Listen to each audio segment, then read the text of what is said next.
இருக்கும்போது பாருங்க எவ்வளவு பெரிய தடை. இன்னைக்கு காலையில கும்மிடிப்பூண்டி போயிட்டு வந்தோமா, போயிட்டு நல்ல ஊழியம் மகிமையா இருந்துச்சு. கும்மிடிப்பூண்டியில போய் ஆண்டவர் மகிமைப்பட்டார். கும்மிடிப்பூண்டியில பாஸ்டருடைய சர்ச்சில் போய் எல்லா ஆண்டவருடைய வார்த்தையை சொல்லிட்டு எல்லாருக்கும் ஜெபம் பண்ணிட்டு அங்கிருந்து பெரியபாளையம் வந்தோம்.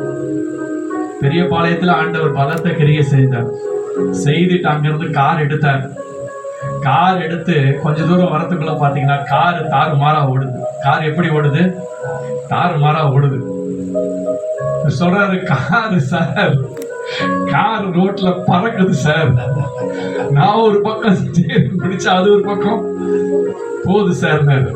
இதை சொல்லி கொண்டிருக்கும் போது, ஏன் சொல்றேன்னா, இதை சொல்லி கொண்டிருக்கும் பொழுது நான் நினைச்சேன், இன்னைக்கு வீடு போய் சேருவோமா?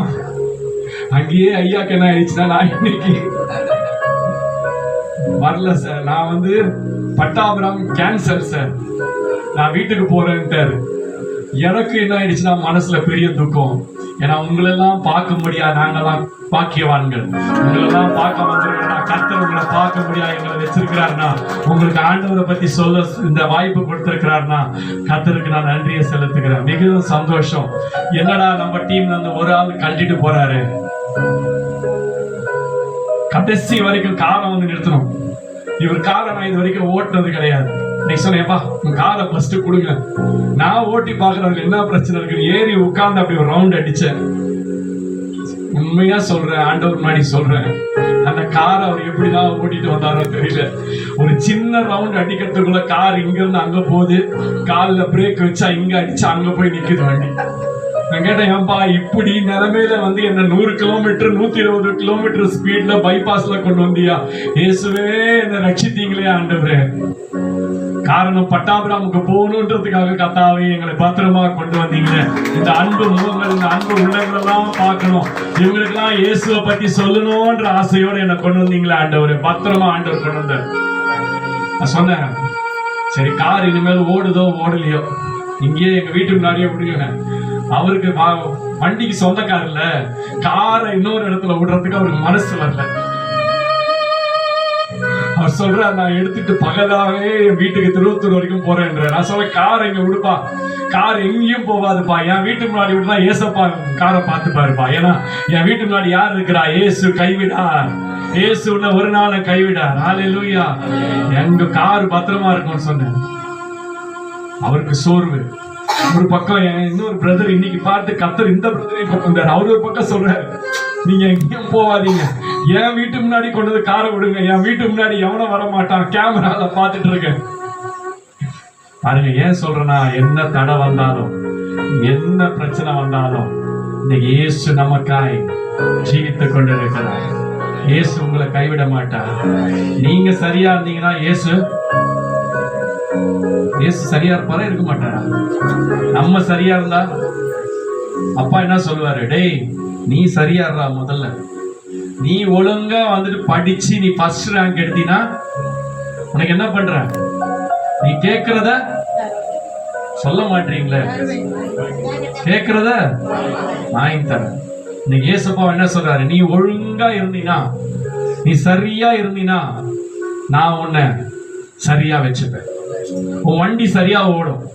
உன் வண்டி எந்த ட்ராக்ல இருந்து அந்த ட்ராக்குக்கு ஓடாது. உங்க புருஷன் சரியா இருப்பார், உங்க பிள்ளை சரியா இருக்கும், உங்க குடும்பம் சரியா ஓடும், உங்க குடும்பத்துல இருக்கிற கடன் பிரச்சனை மாறும், உங்க குடும்பத்துல இருக்கிற வியாதி மாறும், உங்க குடும்பத்துல இருக்கிற சமாதான குலைச்சல் மாறும்.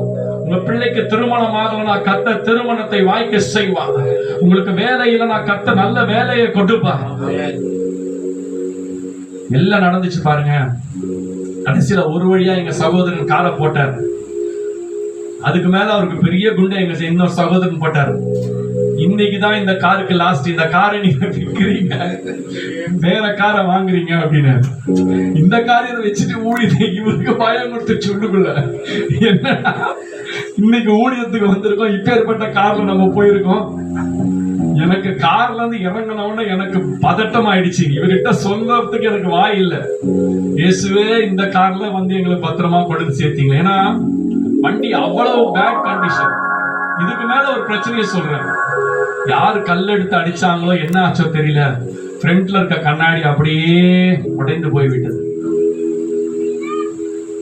இந்த சூழ்நிலையில தான் நாங்க வந்திருக்கிறோம். இங்க ஏன் தெரியுமா வந்திருக்கிறோம்? இயேசு உங்களை நேசிக்கிறார்னு சொல்ல வந்திருக்கிறோம். இயேசு உங்கள் மேல் அன்பா இருக்கிறார்னு சொல்ல வந்திருக்கிறோம். இந்த உலகத்துல யாராலும் உங்களை அன்பு செலுத்த முடியாது. உண்மையான அன்பு யாராலும் செலுத்த முடியாது. நம்முடைய பாவங்களுக்காய் மரித்தவர், சிலுவையிலே நம்முடைய பாவங்களுக்காய் இயேசு ஒருவர் தான் மரித்தார். இந்த அன்புக்கு உலகத்துல உங்களை அன்பு செலுத்தலாம், உலகத்துல இருக்கிற மனுஷங்க மேல அன்பு வைக்கலாம். நான் சொல்றேன், அந்த அன்பு எல்லாம் மாயையான அன்பு, பொய்யான அன்பு, அழிந்து போகிற அன்பு. இன்னைக்கு இந்த அன்பு இருக்கும், நாளைக்கு மாறி போயிடும். இன்னைக்கு உங்களை வந்து வான்னு சொன்னவங்க நாளைக்கு உங்க வீட்டை விட்டு வெளியே போடுவாங்க. உங்ககிட்ட காசு இருக்கிற வரைக்கும் உங்களை வா வாங்குவாங்க. உங்ககிட்ட ஒண்ணு இல்லைன்னா உங்களை போ சொன்னாங்கல்ல, சாட்சி சொன்னாங்கல்ல. ஒரு காலத்துல நாங்க தெருவில் இருந்தோம், எங்களுக்கு யாரும் இல்லை. ஆனா இயேசுவை மாத்திரம் பிடித்துக் கொண்டோம், இயேசுவை மாத்திரம் பிடித்துக் கொண்டோம். சிலுவையிலே உயர்த்தப்பட்ட இயேசு. நான் சொல்லுவேன், இயேசு உங்களுக்காகவும் எனக்காகவும் சிலுவையை சுமந்தார். நம்முடைய சாபமான வாழ்க்கை மாறும்படியாய், நம்முடைய கண்ணீரான வாழ்க்கை மாறும்படியாய், நம்முடைய கண்ணீர் எல்லாம் துடைக்கும்படியாய், நம்முடைய கவலைகளை நீக்கும்படியாய் இயேசு சிலுவையை சுமந்தார். ஆகவே தான் வேதம் சொல்லுகிறது, சிலுவையின் உபதேசம் கெட்டு போறவர்களுக்கு பைத்தியமாய் இருக்கு, ரட்சிக்கப்பட்டிருக்கிற நமக்கோ அது தேவ பலனாய் இருக்கு. இதை கேட்டுக்கொண்டிருக்கிற என் அன்பு சகோதரியே, என் அன்பு சகோதரனே, உன் வாழ்க்கையில் இன்னைக்கு எல்லாவற்றையும் இழந்து இங்க உட்கார்ந்து இருக்கிறாயா? உன் பலம் எல்லாம் உன் குற்றி போய் உட்கார்ந்து இருக்கிறாயா? எல்லாவற்றையும் இழந்து இருக்கிறாயா? இன்றைக்கு தைரியமாய் சொல்ல முடியும், இழந்து போனதை தேடும் ரட்சிக்கோமே இயேசு இந்த பூமியில வந்தார். ஹல்லேலூயா! எத்தனை பேர் அதை நம்புறீங்க? எத்தனை பேர் விசுவாசிக்கிறீங்க? இன்னைக்கு சொல்றேன், மனுஷன் இழந்து போன சமாதானம், மனுஷன் இழந்து போன சுகம், மனுஷன் இழந்து போன வாழ்க்கை, இன்னைக்கு எத்தனை பேருடைய வாழ்க்கை கசப்பா இருக்கு. ஏன்னா கல்யாணம் கட்டாம இருந்தாலே நல்லா இருக்கும்னு சொல்ற சகோதரிகள் இன்னைக்கு ஏராளம். தனி பகுதியில ஊழியம் செய்ய கடந்து போயிருந்தோம். பார்த்தோம்னா 30 வயசு 35 வயசு சகோதரிகள், சின்ன பிள்ளைகள், விதவைகளா இருக்கிறார்கள். காரணம் என்ன? ஒரே ஒரு காரியம் தான், குடி. கணவன் குடித்து இறந்து போனான். கணவன் குடித்து நிலை தடுமாறி தன்னுடைய பைபாஸ்ல போய்கொண்டிருக்கும் பொழுது அவன் ஏதோ ஒரு வாகனத்துல அடிபட்டு இறந்து போனான். பிள்ளைகளை பராமரிப்பதற்கு ஒன்று இல்லை. உள்ளமெல்லாம் உடைந்து போறது. நினைச்சு பாருங்க, நம்ம வீட்டுல ஒரு பிள்ளை அது மாதிரி இருக்கும், நம்ம வீட்டுல ஒரு மகன் அது மாதிரி இருப்பான். நம்முடைய சகோதரியுடைய வாழ்க்கை எப்படி இழந்து போயிருக்கணும், எப்படி துக்கமா இருக்கும். 30 வயசு 35 வயசுல ஒரு விதவையாய் ஒரு மகளை பார்ப்பது அந்த தாய்க்கு தகப்பனுக்கு எவ்வளவு வேதனை. இழந்து போன வாழ்க்கை, நீ இன்னைக்கு எதை இழந்து வந்திருக்கான்னு எனக்கு தெரியாது. நீங்க என்னத்தை இழந்திருக்கீங்க உங்க வாழ்க்கையில தெரியாது. இயேசு சொல்லுகிறார், இயேசு சொல்லுகிற வார்த்தை உங்களுக்கு சொல்லுகிறேன். நீங்க என்னதை இழந்து போய் வந்திருந்தாலும் இன்றைக்கு நீங்க இழந்ததை ஆண்டவர் உங்களுக்கு 2 மடங்கா என்று திரும்ப கொடுக்க போகிறார். 2 மடங்கா திரும்ப கொடுக்க போகிறார். விசுவாசமா இருங்க, நம்பிக்கையா இருங்க. நீங்க எதை வேணாலும் போகத்தை நீங்க விட்டுட்டு வந்திருக்கலாம். சொல்லுகிறது, கடைசியா ஒரு வசனத்தை சொல்லி முடிக்கிறேன். உலகத்துல ஞானிகளை வெட்கப்படுத்தும்படி தேவன் பைத்தியத்தை நம்மள பைத்தியம் சொன்னா விட்டுருவோமா? யாராவது பைத்தியம் சொன்னா விட்டுருவோமா? விடமாட்டோம்ல. இயேசு என்ன தெரியுமா சொல்றாரு? ஞானிகளை வெட்கப்படுத்தி பைத்தியங்களை தெரிந்து கொண்டார். நவம்பர் மாசம் இல்ல, டிசம்பர் மாசம் ஒரு சகோதரன் கூட போன்ல பேசி கொண்டிருக்கிறேன். திடீர்னு சொல்லிட்டார் ஒரு வார்த்தை, எங்க முட்டாள் மாதிரி பேசாதீங்கன்ட்டாரு. ஒண்ணுமே இல்லாத விஷயத்துக்கு சொல்லிட்டாரு. என்ன சொல்லிட்டாரு? முட்டாள் மாதிரி பேசாதீங்கன்ட்டாரு. அவருக்கு நான் நல்லது சொல்ல போய் என்னென்ன சொல்றாரு? முட்டாள். சொல்லும் போது நான் சொன்னேன், எப்பா நான் 2 பிள்ளைகளுக்கு தகப்பேன், ஒரு மனைவிக்கு புருஷன், பெரிய பிசினஸ் நடத்தி கொண்டிருக்கிறேன், ஆண்டவருடைய ஊழியத்தை செஞ்சுருக்கேன், என்ன போய் நீ முட்டாளன்ட்டியப்பா, ஏன்பா இப்படி சொன்ன அப்படின்னு கேட்டேன். திருப்பி அதே வார்த்தையை திருப்பி சொன்னேன், முட்டாள் மாதிரி பேசாதீங்க, எனக்கு தெரியுங்க எல்லாம் அப்படின்ட்டு. ஆனா பாருங்க, இன்னைக்கு உலகத்துக்கு முன்னாடி எப்படி நம்ம இருக்கிறோம், எப்படி இருக்கிறோம்? முட்டாளா தான் இருக்கும். சொல்ல மாட்டீங்களே, உலகத்துல இருக்கவங்க என்ன சொல்றாங்க, இந்த இது லூசு, இது பைத்தியம், இது மென்டலு, இது ஒன்னும் தெரியாது, இது பாரு புருஷனை விட்டுட்டு இன்னைக்கு பாரு எல்லாத்தையும் எழுந்துட்டு உட்கார்ந்துட்டு இருக்கு, மருமகளுக்கிட்ட சாவி கொத்த கொடுத்துட்டு இன்னைக்கு என்ன பண்ணுது, நடு ரோட்ல இருக்குதுன்னு சொல்லலாம். யார் எது வேணாலும் சொல்லட்டும். இன்னைக்கு இயேசு சொல்றார், நீ இழந்து போனதை உனக்கு கொடுக்க போகிறார். இன்னைக்கு ஆண்டவர் உங்களுக்கு வந்திருக்கிறவங்க ஒவ்வொருவரையும் பார்த்து சொல்ற, அம்மா சந்தோஷமா இருக்கிறீங்களா? நீங்க எதை இழந்திருக்கீங்கன்னு எனக்கு தெரியாது, நீங்க எதை இழந்திருக்கீங்கன்னு தெரியாது, ஆனா இயேசு உங்களுக்கு இழந்ததை நீங்க கொடுக்க போகிறார். அல்லேலூயா. இன்னைக்கு ஆண்டவர் சொன்ன வார்த்தையை உங்க வாழ்க்கையில நிறைவேற்றும். நம்ம எல்லாரும் அப்படியே கண்களை மூடலாமா? ஒரு நிமிஷம் நம்ம அப்படியே கண்களை மூடலாமா? இந்த ஆண்டவர் உங்களை ஆசீர்வதிக்கிறேன். நான் சொல்றேன், சிலுவையில இயேசு உங்களுக்காகவும் எனக்காகவும் அடிமையின் ரூபம் எடுத்து, ஓ இயேசு மரணத்தை ருசி பார்த்தார் சொல்லுகிறார். இன்னைக்கு உங்களால என்னால ஒரு வார்த்தை வாங்க முடியாதுங்க. ஒருவர் ஒரு வார்த்தை பேசிட்டா, நம்ம அவங்கள 4 வார்த்தை பேசினாதான் நமக்கு சந்தோஷமா இருக்கும். நம்மளை யாராவது ஓங்கி அடிச்சுட்டா எப்படி இருக்கு தெரியுமா?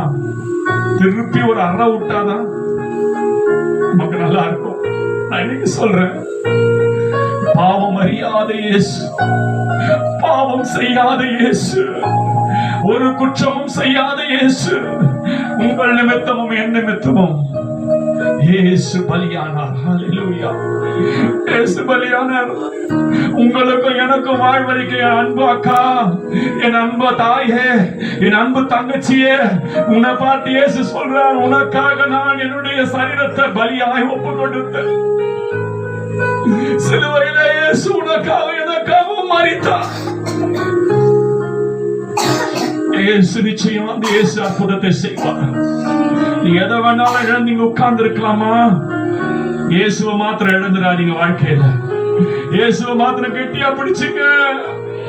இயேசுலதான் இன்னைக்கு வாழ்க்கை இல்ல, இயேசுலதான் இன்னைக்கு அற்புதம் இல்ல, இயேசுலதான் இன்னைக்கு நம்மளால ஜீவிக்க முடியாது. எத்தனை பேர் இதை நம்புறீங்க? நம்புறவங்க வாழ்க்கையில எல்லாரும் இருதயத்துல உங்க கைய வச்சுப்பீங்களா? இயேசுதான் என் நம்பிக்கை, இயேசுதான் என் நம்பிக்கைன்னு சொல்றவங்க எல்லாம் உங்க இருதயத்துல உங்க கைய வைத்துக் கொள்வீங்களா? இயேசுவே நீங்க என் நம்பிக்கை. இயேசுவா, மனுஷனை நம்ப மாட்டேன் ஆண்டவரே, மனுஷனுடைய வார்த்தைகளை நம்ப மாட்டேன், உங்களை நம்புறேன். எனக்காக நீங்க சிலுவையில ஜீவனை கொடுத்தீங்களே, எனக்காக உங்களுடைய ரத்தத்தை சொத்தை கொடுத்தீங்களே, எனக்காக 40 கசையடிகள் ஒன்றுக்கு குறைவாக வாங்கினீங்களே. உங்களுடைய ஆண்டவரே, உங்களுடைய கரத்துல ஆணிகளை ஆண்டவரே கலாத்திச்சாங்க ஆண்டவரே, உங்களுடைய கால்கள்ல ஆணிகளை சொல்லுவா. ஓ உங்களுடைய சிரசுல முன்முடி வச்சாங்களே, எனக்காக தானே ஆண்டவரே என் பாவங்களை நான் ஆண்டவரை அறிக்கை செய்கிறேன் என்று கேட்ட வசனத்தின்படி ஆண்டவரே என் பாவங்களை மன்னிங்க.